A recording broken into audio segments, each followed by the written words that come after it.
Many people ask me why I am now in Russia and why I am covering the conflict or the special operation.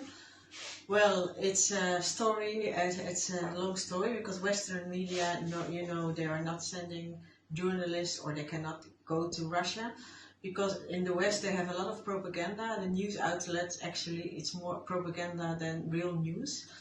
So they're all paid, they have a special agenda from the government and an agenda from the government, of course. And with me it started all. I worked before in the International Atomic Energy Agency in Vienna a few years as an international secretary. From there I got involved in the Syrian conflict due to private reasons, but also I studied some geopolitics, and I went to Syria before the war and during the war, and when the conflict started in 2011. It was really horrible what was going on there, and the Western media portrayed it as a war from rebels and revolution. Well, actually it was a revolution, it was a color revolution, like in many countries before, like Libya, in Afghanistan, in Iraq.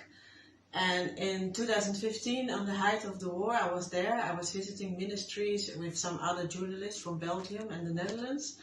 And we really experienced what the war was, and we saw how jihadists shot the people on the streets passing by. And when I came back to the Netherlands, they were asking me why I was there. I even had to come to the police station. They were shadowing me, and they made life pretty impossible for me. So I left the Netherlands. And now it's the same story I can see also with Russia again, because for many years already they try to portray Russia as the perpetrator in everything. They have a very bad reputation in the West, but it's all propaganda. Since 2007 already it started.